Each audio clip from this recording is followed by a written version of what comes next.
What's up, people? It's your man Urban Lover coming from the Urban. I know I told you I was sitting in the back, but this is not about, well, this is basketball related, but this ain't nothing to do with the games. When the games are on, I'm actually going to sit in the back until we start winning, or I'm just going to make the regular little videos that a lot of you guys hate, where I'm not showing my face at all. But I want to bring this to attention. I was on Mike Lakers Talk video, and I was, I had said a comment, I said, well, because I don't know if everybody follow Mike, and if you don't, it's always good to support other Lakers channels, stuff like that, whether it's Mike, Lakers Talk, the Lake Show, Dan the Lakers fan, Kareem when he drops video, the Lakers guys whenever they drop videos, and then some of the other media ones that actually are really out there that are more worldwide than we are, because we're just basically small little individuals who's just trying to voice our opinion and hope that our family will actually listen to what we have to say. But anyway, what I want to ask you guys is this, just by my observation, and it's cold as crap out here. I'm actually about to start working, get out here and do some things, but I want to ask you guys something based on just my observation, and I want y'all guys to chime in the comment section and tell me what you think as well. Do you think Magic Johnson is setting Luke Walton up for failure? And I know fans will be like, oh, Urban, no, I don't think so, this and that. I'm going to tell you the reason why I said this. All right, let's look at it like this. Luke Walton was Jim Buss, Mitch Kupchak, coach. Before that, Kareem Abdul-Jabbar and Magic Johnson voiced their opinion to the front office about picking up Byron Scott. They were all over them about getting Byron Scott because Byron Scott wasn't on their radar. Byron Scott wasn't the original coach that we both got years back. But Jim Buss and Mitch Kupchak decided to bring in Byron Scott only because of Kareem and Magic. Now keep in mind, those three guys are good friends. And if you ever notice when Byron Scott gets up on the whenever they go on the talk show, you ever notice, since Magic Johnson is in the helm, Byron Scott always talk highly about Magic. You never say nothing bad about Magic. But when Jim and Mitch was there, he kind of do tidbits about D'Angelo Russell, the front office, like little indirect comments towards them. Now, the thing is, I want to say this. I'm not saying that Magic Johnson's looking to bring Byron Scott back. That would never happen. Because he know one thing about Magic Johnson, he don't want the fan base to turn on him. So this is what they do. If you notice when he come in there, the first time he come in there, what's the first thing he do with Luke Walton in his offense? He takes control of it. Goes down there. Last year, he goes down there, stand around the court side, watch the players play. That was one of the best things I think he did to me, because he told Luke Walton, look, go ahead and bench Mozgub and Lou Aldane and let the young guys play. Because at that time, Luke Walton was playing just like Byron Scott, if you think about it. That's why I say Luke Walton is the Caucasian version of Byron Scott. But a lot of fans don't want to see that because he did the exact same thing Byron Scott did. Played them guys 25 minutes. The first unit, second unit, nobody was really getting over 20 minutes but Brandon Ingram at that time, because Brandon Ingram was his pick. Now, Luke Walton started liking this squad because this squad was Jim Buss and it was Jim Buss and Mitch Kupchak squad. Magic Johnson come in, everything changes. The first thing he do at the end of the season, well, before the end of the season, he traded Luke Williams.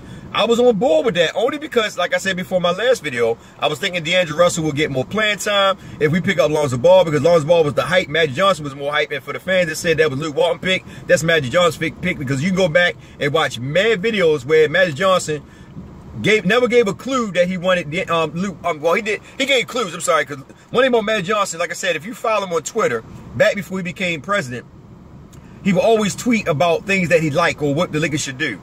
So all you gotta do is watch Magic Johnson smile. He always give you that little funny smile. Like I said, I'm a big Lakers fan. I follow Magic Johnson. Like I said, I used to be so I used to idolize him. So I used to watch him like one of the crazy type of fans. That's how much I like the Magic. So when Magic get that little smile, he's letting you know that's what he want. All somebody gotta do is say something. Magic ain't gonna answer. He just give you that little grin. And when he give you that grin, 9 times out of 10, that's what he's trying to do. So anyway, the first thing he do, like I said, he trade Lou Williams. He traded Lou Williams, right? And keep in mind, this is Luke Walton's squad. Luke Walton bringing in the Golden State Warriors playbook system, and the playbook system is based on ball movement and shooters. Okay, so if you look at the squad, right, they got rid of Lou Williams. So I'm like, okay, well, they're gonna put D'Angelo at the 2 because they most likely will try to get Lonzo Ball. And the way the NBA go, they gonna make sure Lonzo Ball fall into Magic Johnson's lap. So they get rid of Lou Williams. So everybody like, all right, cool, we got rid of Lou Williams. Fans like, all right, no problem. That means more playing time for D'Angelo. Then all of a sudden the blockbuster trade. Remember, here's the thing though. Remember, now the thing about that is no one ever knew that D'Angelo Moskov trade was coming. That stuff just popped out of nowhere. All of a sudden, bam, you know, he didn't want to trade D'Angelo Russell and Moss for Brook Lopez. No one seen that coming. All right, and then they told Nick Young, well, before that, they told Nick Young, like, your service is no longer needed. So now you done got rid of all Luke Walton shooters. So we like, all right, no problem. You know, you got rid of the shooters. Okay, well, you know, here come the draft, you know, and free agency, you know, maybe we're going to get some shooters. We're going to get somebody in place to Lonzo Ball. Because remember, if you watch Lonzo Ball at UCLA, his game is based on shooters. His two guys, I forgot the guy's name on UCLA, they were basically inside the paint type players. When Lonzo got there, they became more accustomed to shooting the ball because that's the way the system set up around Lonzo. That's why they're able to win more games, because these guys changed their game in order to fit Lonzo. So anyway, we wound up getting Lonzo Ball, and then we got Lonzo Ball, and after we get Lonzo Ball, next thing you know, D'Angelo Russell's out the door. So now you're looking at, okay, we got a shooter. What are we going to do now?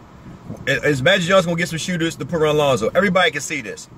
That, you know, all right, so they picked up Josh Hart, got Kuzma. All right, that's cool. You know what I mean? But what about the free agency? Nobody. All they picked up was KCP. And I told people at the beginning, we don't need KCP because we got JC. We need shooters. We need shooters. I've been saying it at the beginning of the season. We need shooters. Why you not getting Lonzo Ball shooters? Okay, now you're looking at the squad now.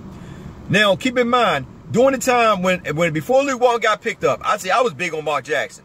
You know, a lot of fans, you know, they were 80-something% of the fan base, according to his rating, they wanted Luke Walton, because Luke Walton won all those games with the Golden State Warriors when Steve Kerr was out. Most of the fan base wanted Luke Walton. I said, I don't think Luke Walton's a good fit, only because he ain't got that many years, you know, as a coach, assistant coach. Anyway, I thought Mark Jackson was much more seasonable. But, okay, we got to get Luke Walton because that's the way Mitch Kupchak and Jim Buss were. They were going towards the fan hype. We get Luke Walton. All right. So, you know, and I'm jumping around a little bit, guys. But we get Luke Walton. So after we get Luke Walton, right? So now I'm going back, fast forward back to here. All right, so you know, Luke Walton, like I said, he runs that Golden State Warriors motion offense. You know, and they need shooters. So Magic Johnson get rid of all his shooters. Magic Johnson is not the type of person to get you know, get hatred from the fan base. So what do they do to create a delusional indirect stance against Luke Walton? They don't give him nobody. Because remember, his rotation and everything was already suspect from last season. So you don't give him no shooters. You give him all ISO players.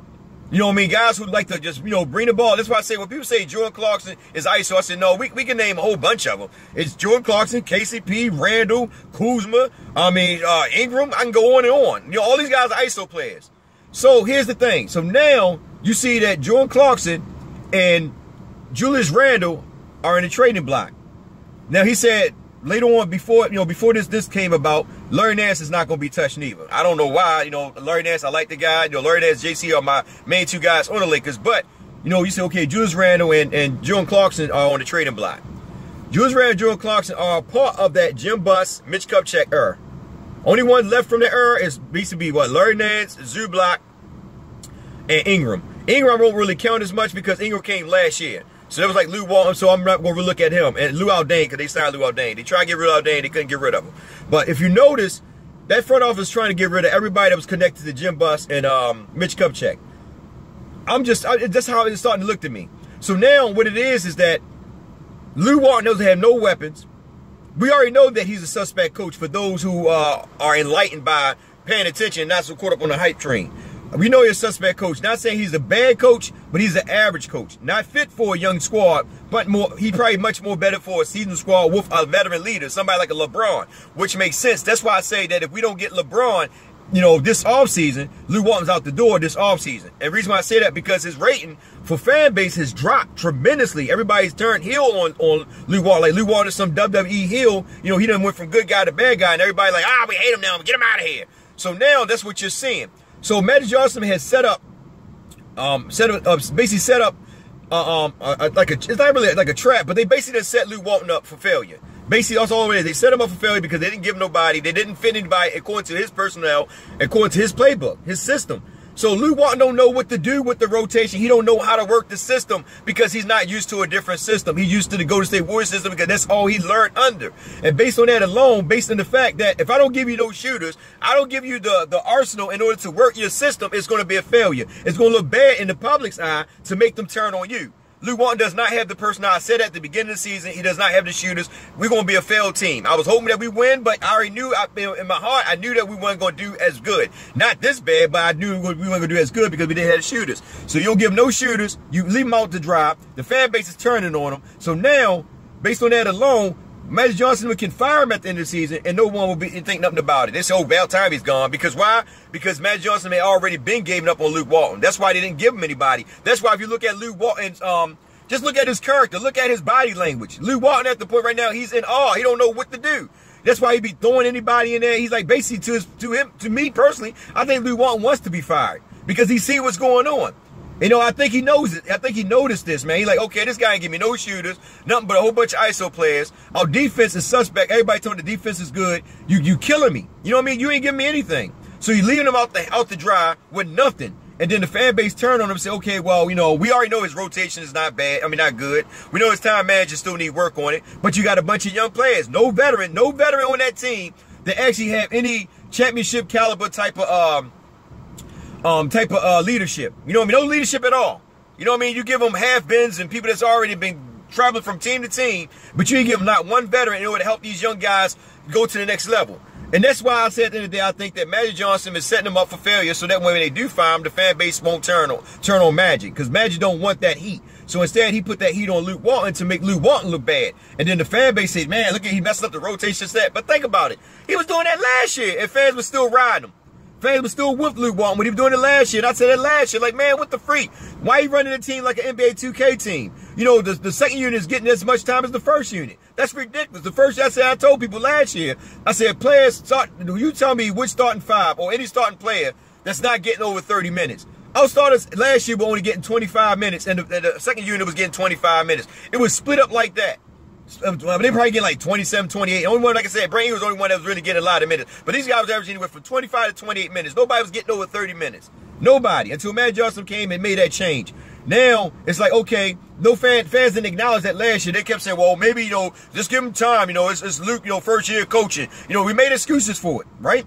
So then this year come, now we're not making excuses for Luke Walton. We want Luke Walton out the door now. When he was doing the exact same thing last year, he was doing this year. But now, because Magic Johnson at the helm, Magic Johnson already embedded in our minds that, oh, we're going to get some superstar caliber players. We believe in Magic, so now we throw our hands up against Luke. So think about it. I just want you guys to think about that. I want y'all to think, and I want y'all to really think with a non-biased standpoint and just look at it and say, you know, is Magic Johnson in the front office setting Luke up for failure so they can bring somebody else in here? Because I think they're trying to get rid of everybody that's connected to Jim Buss and Jim Buss and Mitch Kupchak. I'm going to say Jerry Jones from Dallas Cowboys. Excuse me. That's what I'm thinking. Like, that's what they plan on doing. I know Jeannie Buss seen out tweets saying, like, we believe in you, Luke. You know, we got your back, this and that. Those tweets to me are just garbage. It's phony. It's fake. They don't want this. They don't want the heat from the fan base. So they're going to put all that on Luke, all the pressure on Luke. And that's what the fan base is doing. They focusing on Luke. They got to the point where they don't even talk about the players no more, about, you know, about the free throws, you know, the turnover, because Luke don't control free throws and turnovers. You know, the poor shooting selections. I mean, yeah, he control that to a degree, but when you're off, you're off. You know what I mean? So at the end of the day, it's like, you know, you give him a whole new squad, a bunch of slashers, not no shooters, and it doesn't fit his memo. It just doesn't fit it. And they know that. So what they trying to do, I think they're trying to weed out Luke Walton as well, and some of the players that were connected to Jim Buss and Mitch Kupchak. I think they're trying to get rid of that and actually bring in some new people. That's what I'm thinking. And that's my pitch. If y'all, you know, at the end of the day, y'all get in the comment section, y'all tell me what y'all think. Do y'all think that Magic Johnson is trying to out Luke at the end of the season? That's only if we don't get LeBron, which I know we're not going to get him. But if that, you know, because that makes sense to me. Because if that's the case, if they keep Luke Walton, the only way to keep him, if LeBron come, because LeBron like to control those young coaches, like Tyronn Lue. He like to control those young coaches because he can be the coach and the player. So he tell the coaches what to do. And that makes sense for Luke Walton. But if we don't get him, I think Luke Walton out to do it at the end of the season. And I think he already burned his bridges. I think he don't even care no more. I'm just being honest, guys. But anyway, it's your man, Urban Lover. Like, share, subscribe. Get in the comment section. We got Atlanta Hawks tonight. I'm not even going to be surprised if we win them not, because right now I don't only care if we win. I'm more focused on the young players developing, you know, because right now there's no guarantee we might get those, you know, these free agents next year, you know, end of the season. I'd rather let the young players develop and see what we got going forward. I mean, hey, I'm not saying the season's over, but right now we're not winning. So why not go ahead and start that starting five that I put in my last video, you know, with Lonzo Ball, Brandon Ingram, Thomas Bryant, Julius Randle, and Kuzma. Let them start and rotate, you know, Jordan Clarkson them in, you know, to give them guys some breathers, but not rotate them in for like 30 minutes and all that. And KCP just came back from you know, his little jail time. Now he can play with the Lakers, so I'm hoping that his hair is clear. Also, they released Andrew Bogut. That was just something I threw out there. Andrew Bogut, I figured it was probably the best thing to do, only because we got too many centers. And Luke Walton know how to play him, man. And I think he's being exposed. And I think Magic Johnson know this. And that's what they're banking on, that Luke Walton actually, his coaching rating goes down toward, based on the fan base, so they wouldn't get him out the door. Hey, man, y'all know what it is. This is your man, Herb. I'm about to get on out here, get some early start on so I can watch this game tonight. I'll catch the rest of y'all in Twitter. The other guys, I'll catch y'all on the channel. Y'all have a blessed one. Take care. And most of all, be safe out there. Love you guys.